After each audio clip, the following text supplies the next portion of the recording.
Hey guys, Kevin here. Just want to talk to you a little bit about inner strength today. Inner strength includes spiritual, emotional strength, mental strength, psychological or psychosomatic strength as well. It's very important to maintain this type of strength. Problems with weak inner strength or lack of inner strength can manifest as anxiety and depression, and of course, those things can have not only detrimental effects to your strength and your physical ability, but also in your day to day life, with your job, your relationships, and your family. So, we're going to talk about some methods for not only maintenance but also recovery of inner strength once you've had some problems with it. The first thing I want to talk about is a subconscious taxi driver, as I like to call it. One of the best things that I've done to help for rebalancing my inner strength is learning this technique of training your subconscious. The subconscious is kind of what guides you in all the decisions and actions that you make every day.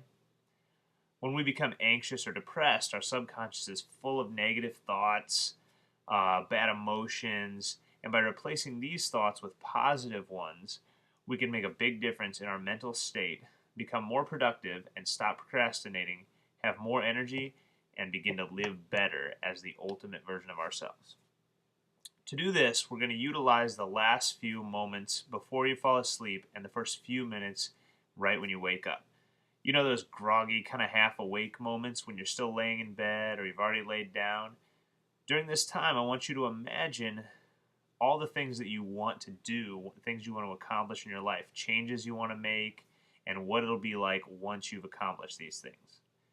Visualize in as much detail as you possibly can what it'll be like once this has happened. But here's the key. Just like when you get into a taxi and tell the driver, take me to the airport, you don't say, take me to the airport, and on the way there, let's take a left on Main Street, we'll drive 3 miles, then you're going to take a right. You're just going to sit back and let the taxi driver take you there. So I want you to be the same way when you're training your subconscious. Just picture the goal only. You don't need to be picturing how you could possibly achieve this goal and all the different things to do to get there. By just picturing the goal, you're subconsciously going to start to make the right choices every day, just throughout your day. And in the same way, you can spend these moments in quiet prayer or meditation. If you just want to relax, if your mind is calm, if your mind is busy and you want to calm it, if you're anxious, or as a method of maintaining, once you've already gotten this level of inner strength, you can just do those simple things day to day. The second thing I want to talk about is foods. Obviously, there's a lot of influence from your foods on what kind of strength you've got. There's things that people are addicted to about foods like caffeine and sugar, and especially refined sugars, and just some of the junk food that we all eat that's so processed becomes an addiction. And so these things are obviously not very helpful with your inner strength when you're trying to overcome these weaknesses in your mind. Another thing for anyone who's had issues with anxiety or depression, it's definitely important to make sure that you're eating as many raw and organic veggies as you can, eliminating the caffeine and the sugars for those purposes especially. And then aside from that, you just want to preferably be eating grass-fed or cage-free meats and any dairy that you have. Include B-complex vitamins can be a helpful thing if you do have the anxiety and depression, if you have that weaker inner strength. The third thing I want to talk about is exercise. Basically, you want to make sure that you're exercising at least 4 times a week.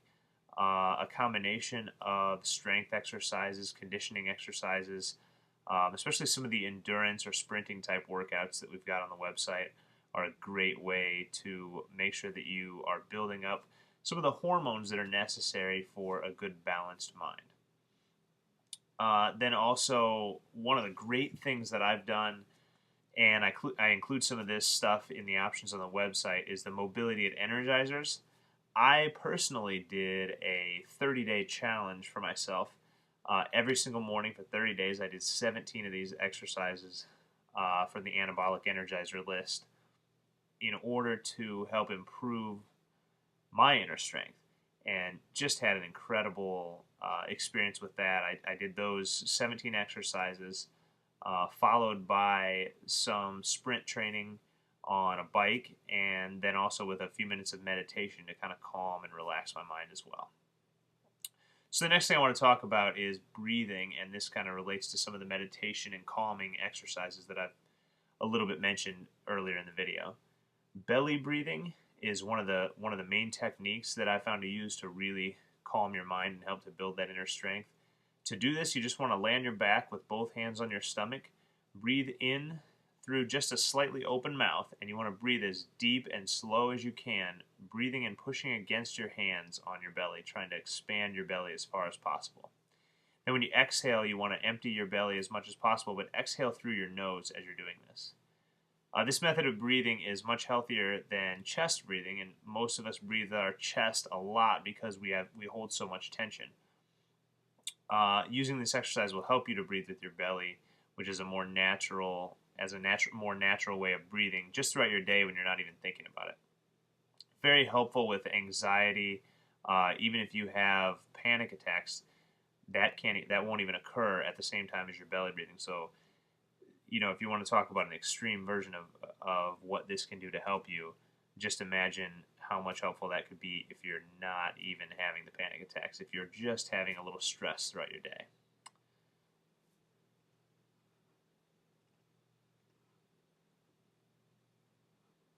All right, guys. So that's basically some of the basics that I want to start with for inner strength. I know there's going to be a few more things that I want to talk about in the coming weeks and months here on the site. So go ahead and check back later for any more information. And thanks for watching.